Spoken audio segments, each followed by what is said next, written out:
తత్తిత్తాం తడదం తత్తిత్తాం తడదం తడదం తత్తిత్తాం తడదం తడదం తడదం తదిం కడగజం తదిం కడగజం తదిం కడగజం.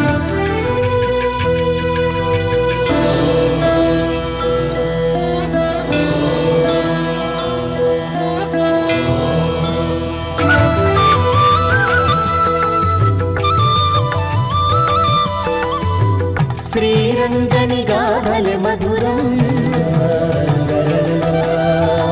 శ్రీ విభూతి గానమే శుభదం. శ్రీరంగని గాథల మధురం శ్రీ విభూతి గానమే శుభదం. అప్రాకృత అక్షర రూపం అనంతుని లీలా విభవం.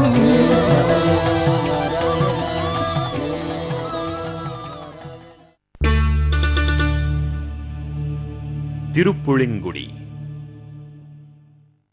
మనం ఈ 108 దివ్య దేశాలని సేవిస్తున్నామంటే ఆలయాలకు వెళ్ళి అక్కడ యొక్క స్వామిని దివ్య ముఖారవిందాన్ని దర్శించగలుగుతున్నామంటే అదంతా స్వామి యొక్క కృపే. ఆయన అనుగ్రహం ఉంటేనే మనం ఈ దర్శనానికి నోచుకోగలుగుతాం. ఆయన యొక్క అనుగ్రహం లేనినాడు మనకు ఇవేవి కూడా లభించవు, ఎంత ప్రయత్నం చేసినా. అనుగ్రహం ఉంటే అప్రయత్నంగానే మనకు లభిస్తాయి. అదే అంటున్నారు నమ్మాళ్ళవార్లు, స్వామి లక్ష్మీనారాయణులైనటువంటి మీ యొక్క కృపకి పాత్రలు అయ్యాం కనుకనే నిన్ను మేము దర్శించుకోగలుగుతున్నామయ్యా. లేకపోతే నీ దర్శనం మాకు లభ్యమా, మాకు జరుగుతుందా అని అంటూ ఆ స్వామిని దర్శిస్తున్నారు, ఈ క్షేత్రంలో ఉండే స్వామిని. అయితే దర్శించడం అంటే ఏదో మనం ఆయన యొక్క రూపాన్ని చూచో, ఆయన ధరించినటువంటి వస్త్రాలను చూచో, ఆయన నేత్ర సౌందర్యాన్ని చూచో, ఆహా చాలా బాగున్నాడు, చక్కగా వేంచేసి ఉన్నాడు అని అనుకుంటే సరిపోతుందా? కాదు. ఆయన అక్కడ నిజంగా ఆయన అక్కడ వేంచేసి ఉన్నాడు, ఆ స్వామే ఇక్కడ శయనించి ఉన్నాడు లేక కూర్చుని ఉన్నాడు అనేటువంటి భావనని మనం ముందు పొందగలగాలి. పొందిన తర్వాత ఆయన శయనించి ఉన్నాడే అనుకోండి, ఆ రూపాన్ని చూచి ఏమయ్యా 5 సంవత్సరాల క్రితం నేను వచ్చి సేవించినప్పుడు కూడా ఇలాగే శయనించి ఉన్నావు, 3 సంవత్సరాల క్రితం వచ్చినప్పుడు ఇలాగే శయనించి ఉన్నావు, ఇప్పుడు వచ్చి దర్శిస్తుంటే కూడా నువ్వు ఇలాగే శయనించి ఉన్నావే, అసలు ఎప్పుడు లేచి కూర్చోవా, ఏమలా శయనించి ఉన్నావు? మేమైతే ఒక అరక్షణం కూడా, ఒక పావు గంట సేపు కూడా ఒక పక్కకి పడుకోలేమే, అటు నుంచి ఇటు అటు నుంచి ఇటు తిరుగుతూ ఉంటాం, నువ్వు ఎలా పడుకున్నావయ్యా? నీ శరీరం అంతగా అలసిపోయిందా స్వామి, ఎందుకు పడుకున్నావు అని అడుగుతారు నమ్మాళ్ళవార్లు. అటువంటి నమ్మాళ్ళవార్లు సంభాషణ చేసినటువంటి ఈ తిరుప్పుళింగుడి అనేటువంటి క్షేత్రానికి వెళ్ళి నమ్మాళ్ళవార్ల యొక్క అనుగ్రహానికి పాత్రులమై ఆ తిరుప్పుళింగుడి నాథుని మనం సేవించి తరిద్దాం, తిరుప్పుళింగుడి క్షేత్రాన్ని సేవిద్దాం. పాండ్యనాడులో నవ తిరుపతులుగా ప్రసిద్ధమైన క్షేత్రములలో ఈ తిరుప్పుళింగుడి ఒకటి. స్వామి అత్యంత ప్రీతితో శయనించిన దివ్య క్షేత్రమిది. ఆళ్వార్ తిరునగరికి సమీపంలో ఉండే ఈ దివ్య దేశం తామ్రపర్ణి నదికి ఉత్తరాన వరగుణమంగై అనే క్షేత్రానికి 1 కిలోమీటర్ దూరంలో ఉన్నది. ఈ క్షేత్రాన్ని మన పూర్వులు ఎలా ప్రశంసిస్తున్నారో చూడండి.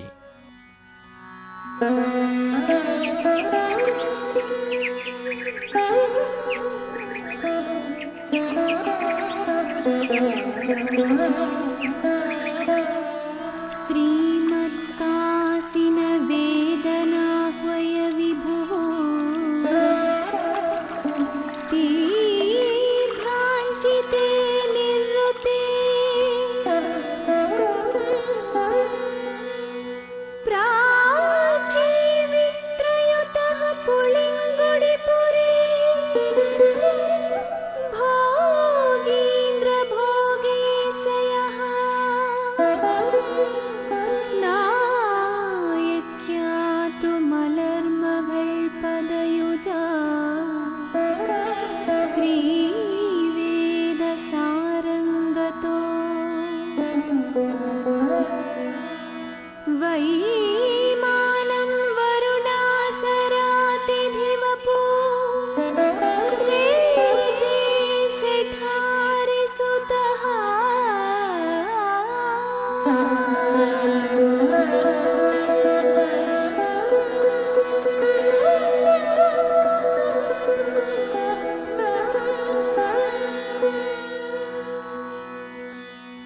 ఈ క్షేత్రంలో వేంచేసియున్న స్వామికి కాయ్ సినవేందన్ అని పేరు.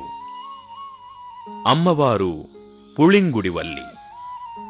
వరుణతీర్థ సమీపంలో దేదసార విమానంలో తూర్పుముఖంగా ఆదిశేషునిపై శయనించి ఉన్నారు స్వామి.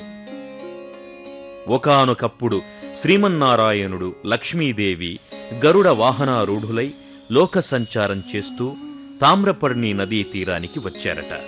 పచ్చని పచ్చిక బీళ్లతో సుందరోద్యానాలతో విలసిల్లే ఈ ప్రాంతం వారికి ఎంతగానో నచ్చింది.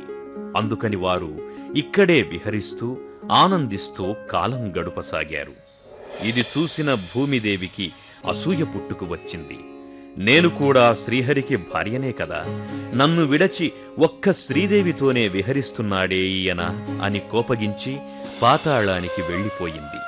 భూదేవి ఎప్పుడైతే పాతాళానికి వెళ్ళిపోయిందో అప్పుడు భూమి మీద ఉండే వ్యవస్థంతా తల్లక్రిందులయ్యింది. పాడి పంటలు లేవు, మంచినీళ్లు లేవు, ఉండడానికి నివాసమూ లేదు. ప్రజలంతా చాలా బాధలు పడసాగారు. యజ్ఞయాగాది కర్మలు లేకుండా పోవడం చేత దేవతలకి హవిస్సులు అందలేదు. ఇలా లోకమంతా అనేక బాధలు పడుతుంటే చూసి దేవతలందరూ శ్రీహరిని దర్శించి తమకు వచ్చిన కష్టాలను చెప్పుకున్నారు. ఆయన జరిగింది తెలుసుకొని త్వరలోనే మీ కష్టాలను తీరుస్తానని మాటలిచ్చాడు. వెంటనే లక్ష్మీనారాయణులు పాతాళానికి చేరి భూదేవిని వెతకడం మొదలుపెట్టారు. అలా వెతుకుతూ భూదేవి ఉండే ప్రదేశానికి వెళ్లారు. ఆమెకు నచ్చచెప్పి పాతాళం నుండి పైకి తీసుకుని వచ్చారు.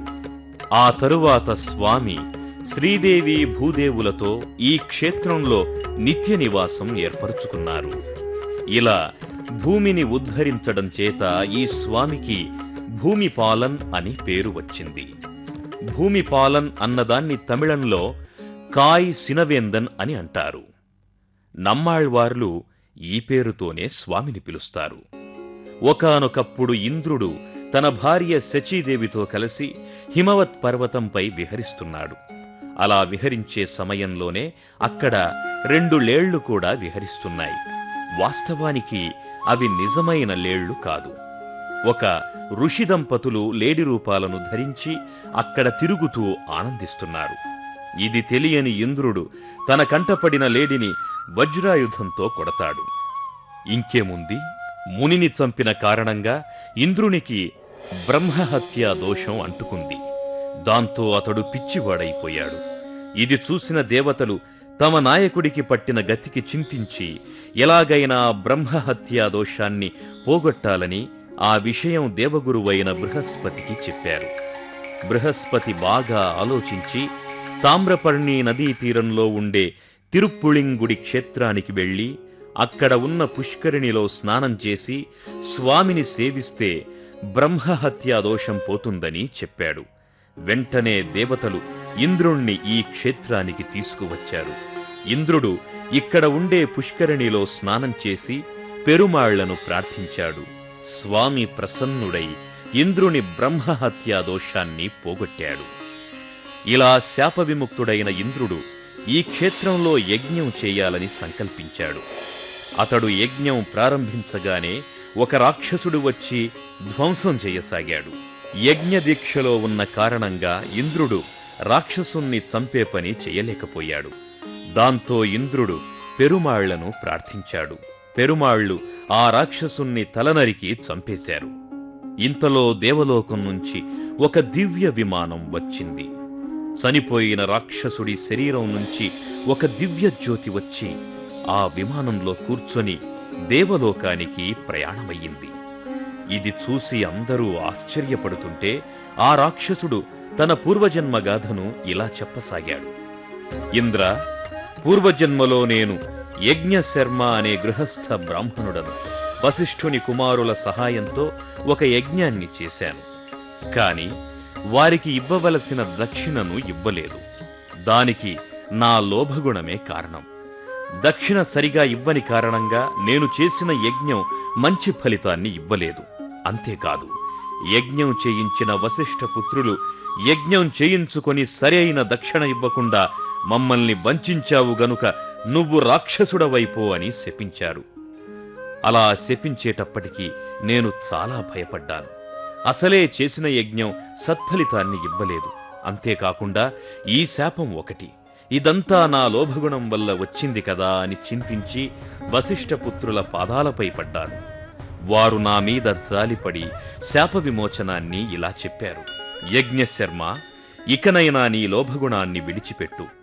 దక్షిణలేని యజ్ఞం సత్ఫలితాన్ని ఇవ్వదు సరికదా, కీడునే కలిగిస్తుంది. నువ్వు దక్షిణ ఇవ్వక ఈ పరిస్థితిని కొని తెచ్చుకున్నావు. సరే, నువ్వు ఇక్కడ నుంచి బయలుదేరి తామ్రపర్ణి నదీ తీరానికి వెళ్ళు. ఆ ప్రాంతం శ్రీహరికి చాలా ప్రియమైనది. అక్కడ స్వామిని సేవిస్తూ ఉండు. కొంతకాలానికి ఇంద్రుడు అక్కడ ఒక యాగం చేస్తాడు. అప్పుడు నీకు శాప విమోచనం కలుగుతుంది. శ్రీహరి చేతిలో నీ రాక్షస రూపాన్ని పోగొట్టుకుని దేవలోకానికి చేరుతావు అని చెప్పారు. ఆ తరువాత కథ మీకు తెలిసిందే కదా అని చెప్పి దేవలోకానికి అతడు ప్రయాణమైపోయాడు. ఈ స్వామిని సేవించిన నమ్మాళ్వార్లు, స్వామి, నువ్వు ఇక్కడ ఎప్పుడు శయనించావు కాని ఇప్పటి వరకు లేచినట్లు లేదే. నీ శరీరం అంతా అలసిపోయేటట్లు పవళించి ఉన్నావే. ఒక్కసారి లేచి కూర్చోవయ్యా.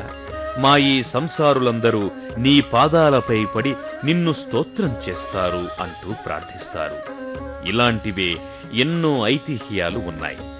ఈ క్షేత్ర స్వామిని నమ్మాళ్వార్లు 11 పాశురాలలో కీర్తిస్తారు. తిరుప్పుళింగుడిలో వేంచేసియున్న స్వామి, లక్ష్మీనారాయణులైన మీ దయకు మేము పాత్రులం కదా. కనుకనే నీవు వేంచేసిన ఆలయాలకు వెళ్లి మిమ్ము దర్శించుకోగలుగుతున్నాం. ఒక్కసారి లేచి నీ కటాక్ష వీక్షణాన్ని మాపై ప్రసరింపచేయుమయ్యా అంటూ ప్రార్థించే ఈ పాటను వినండి. பண்டலாடாலே நின் திருவருடம் பங்கயத்தாள் திருவருடம் கொண்டு நின் கோயில் சீர்த்தி பல்படிகாள் புலிபடிபடி வந்த ஆட்செய்யம் தொண்டரோர் கழி சோதிவாய் திறந்தி உன் தாமர கண்களால் நோக்காய் தெண்டிரப்புறங்கள் தன்பன சூழ்ந்த திருப்புலங்குடி கிடந்தானே. தென் திருப்பேர் திருப்பேரை గోధూళి ధూసరిత కోమల గోపవేషం గోపాల బాలకశతై అనుగమ్యమానం సాయంతనే ప్రతిగృహం పశుబంధనార్థం గచ్చంతం అచ్యుత శిశుం ప్రణమామి నిత్యం. ఇది శ్రీకృష్ణుని గురించిన ఒక ప్రార్థనా శ్లోకం. ఇందులో శ్రీకృష్ణుని యొక్క సౌందర్యాన్ని వర్ణిస్తున్నారు. గోధూళి ధూసరిత కోమల గోపవేషం. గోవులన్నీ ముందు పెడుతున్నాయి.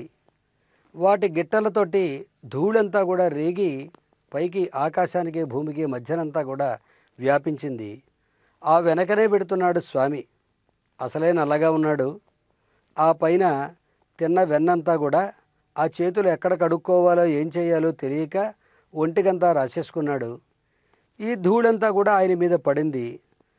నల్ల నల్లగా, తెల్ల తెల్లగా, ఎర్ర ఎర్రగా, రకరకాల రంగులతోటి ఈయన మనకి దర్శనం ఇస్తున్నాడట. కూడా ఉండేవాళ్ళు ఎవరు?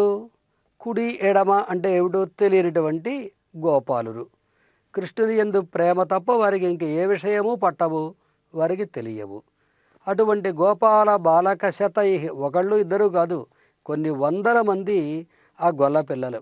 వారితోటి కలిసి ఆయన చేసేటువంటి ఏమిటి పని?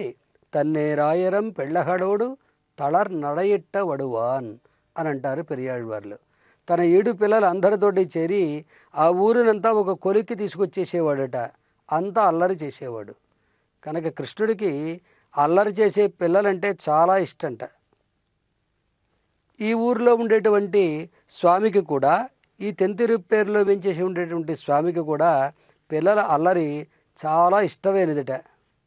ఆ ఆలయం ముందు పిల్లలందరూ కూడా పిచ్చిగూళ్ళు, ఏవో చిన్న చిన్న ఆలయాలుగాను కట్టుకుని వాళ్ళందరూ కూడా ఆడుకుంటూ పెద్ద పెద్ద కేకలు వేస్తూ అల్లరి చేస్తూ ఉంటే వచ్చేవారికి వెళ్ళేవారికి అందరికీ కూడా కొంచెం ప్రతిబంధకంగా ఉండేది. ఉంటే ఇదంతా కూడా చూచి స్వామివారి యొక్క ఏకాంతానికి భంగంగా ఉన్నది అని చెప్పినని గరుడాళ్వార్ వీళ్ళందరినీ కూడా పక్కకి వెళ్ళిపోండి అని ఆ పిల్లలందరినీ కూడా తోలేసేవాడుట. పాపం వీళ్ళు చాలా దూరంగా వెళ్ళిపోయి ఆడుకునేవారు. ఒకనాడు స్వామికి ఈ పిల్లల అల్లరి వినపడలేదు. ఎందుకు వినపడలేదు అంటే గరుడాళ్వారు ఇదిగో ఇలా చేశాను అని చెప్పారు. దూరంగా వెళ్ళవలసింది వాళ్ళు కాదు, వాళ్ళని వెళ్ళగొట్టిన నువ్వు కనుక నువ్వే దూరంగా వెళ్ళి ఉండు, వాళ్ళు హాయిగా ఆడుకుంటారు, నీ భయం ఉండదు వాళ్ళకి, దూరంగా వెళ్ళిపోమని ఆదేశిస్తే ఆ గరుడాళ్వారు అక్కడి నుంచి వెళ్ళి పుష్కరిణి తీరంలో వేంచేసి ఉన్నాడట. పిల్లల యొక్క ఘోషతోటి క్రింద తెలుసుకునేటువంటి క్షేత్రంలో వేదఘోషతోటి అది శబ్దిస్తే పిల్లల ఆనందోత్సాహాలతోటి ఈ క్షేత్రం మనకి కన్నుల పండుగ చేస్తూ ఉంటుంది. అటువంటి ఈ తింతిరుప్పేరే అనేటువంటి క్షేత్రాన్ని అద్భుతంగా కీర్తించారు నమ్మాళ్వార్లు. వారు కీర్తించిన ఈ క్షేత్రాన్ని మనం దర్శించి ఆ స్వామి అనుగ్రహాన్ని పొందుదాం. ఆ స్వామి విషయంలో, ఆ స్వామి దృష్టిలో మనం కూడా పిల్లలమే కదా, కనుక మనకు కూడా ఆయన యొక్క అనుగ్రహం పుష్కలంగా లభిస్తుంది. ఈ స్వామిని సేవిద్దాం రండి. ఆళ్వార్ తిరునగరి నవ తిరుపతులలో తెన్ తిరుప్పేర్ ఒకటి. తామ్రపర్ణి నదికి ఉత్తరాన ఉన్న ఈ దివ్య స్థలం తిరునల్వేలి తిరుచెందూర్ మార్గంలో ఆళ్వార్ తిరునగరికి 5 కిలోమీటర్ల దూరంలో ఉంది. దీనిని తిరుప్పారై అని కూడా పిలుస్తారు. నమ్మాళ్వార్లు మహానగరంగా ప్రస్తుతించిన ఈ క్షేత్రాన్ని పెద్దలు ఇలా కీర్తిస్తున్నారు.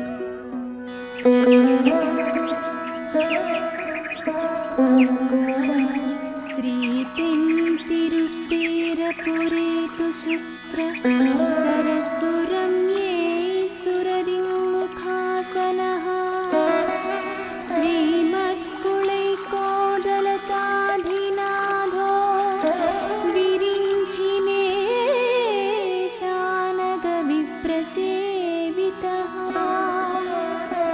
మకరాయత కర్ణభూషణః శుభ భద్రాఖ్య విమానమధ్యగః శఠవైరిమహర్షిణా స్తుతో భువి భక్తిష్టకృతే విరాజతే.